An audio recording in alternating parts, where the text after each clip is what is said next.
Chairman Rohrabacher, Judge Poe, Madam President, we are honored to be here. Elections will take place in Iran in June, and the regime in Tehran has been weakened over the past 4 years. So the question is, what is the strategy of those who fight for freedom? And what is our obligation as America, as a nation that fought a war against a colonial power many, many years ago to secure the rights that we enjoy today as a nation? And we've always believed in our creed, our American creed, that it's our responsibility to help other nations define freedom in their own terms.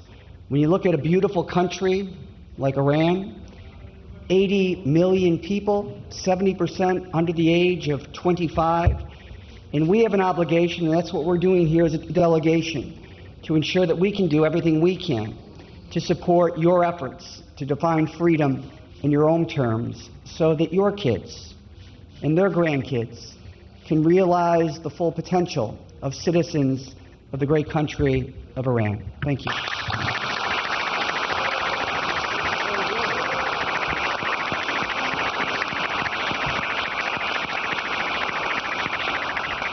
Well, I'm going to be very, very brief. And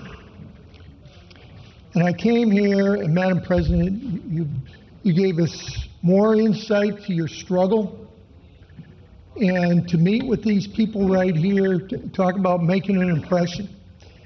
And everyone here is saying thank you, thank you, thank you. No, that's what we should be saying to you over and over again.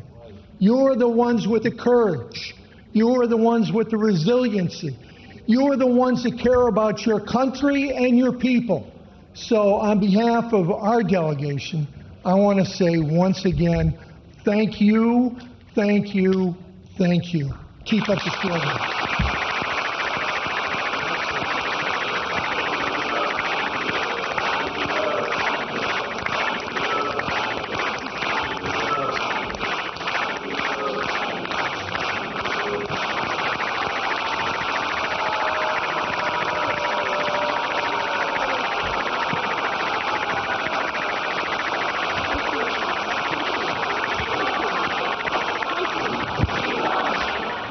Chairman Rohrabacher, Chairman Poe, Congressman Higgins, and Congressman Cook, ladies and gentlemen, I wish to welcome you once again. I found our discussion very constructive.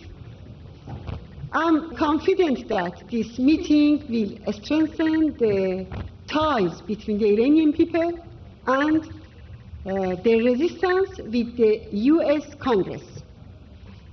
Your ongoing support for the efforts of the Iranian people and the Iranian resistance to establish freedom and democracy in Iran is the source of enormous encouragement and greatly appreciated. Your presence here, especially not long after the massacre of members of the resistance in Liberty, sends a strong message to the murderers, the religious fascism ruling Iran, and their allies in Iraq. This means that in this unfair and bloody battle, the American people's representatives stand firmly on the side of the Iranian people. The Iranian people and its resistance are delighted to enjoy the support of the U.S. Congress during the years that our country was ruled by a religious tyranny. Several years of activities at the U.S. House of Representatives in support of Ashraf and against the illegitimate designation of the MK sets an outstanding example for all lawmakers across the world in defense of freedom and democracy. As I mentioned earlier today during our discussion, mullahs are on their final stage. The Iranian society, despite brutal suppression, is ready for uprising. Mullahs have resorted to all means to suppress the rising popular discontent.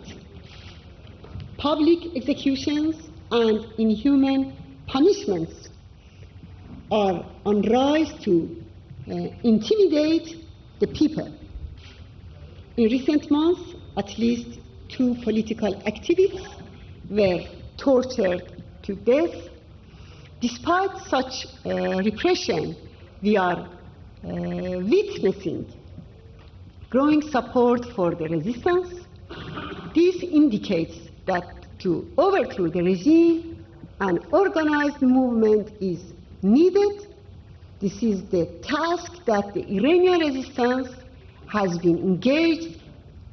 The people of Ashraf and Liberty are the most organized part of the resistance. They are source of inspiration for the youth and women. They form the core of a resistance whose extension is in Iran. Therefore, mullahs resort to any means to destroy it. We brought this fact to the attention of the US government and the United Nations on a number of occasions during 2012. We said that forcible displacement to liberty would endanger the security and protection of the residents.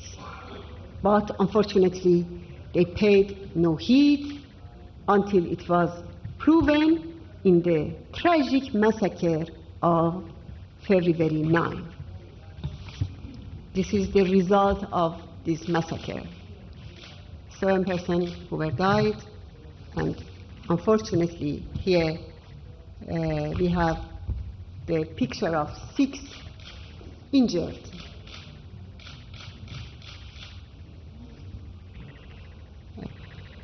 Now the problem is that massacre against the residents of liberty can take place any day and any time. The real solution to the problem before another attack is to facilitate immediate return of members of the resistance to Ashraf, as you also underscored.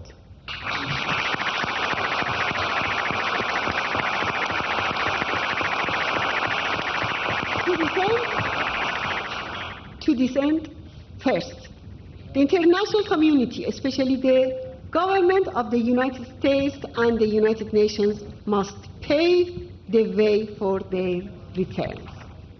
The UN High Commissioner for Refugees must declare the collective refugees status of members of the resistance. 3, the UN Secretary General must appoint an impartial representative on this matter and set up a fact-finding mission to investigate the massacre of Camp Liberty residents. And 4, above all, it's time for European and the US governments to side with the Iranian people in their desire for regime change and establishment of freedom and democracy in Iran. I thank you all very much. Thank you for your delegation, Chairman, Chairman,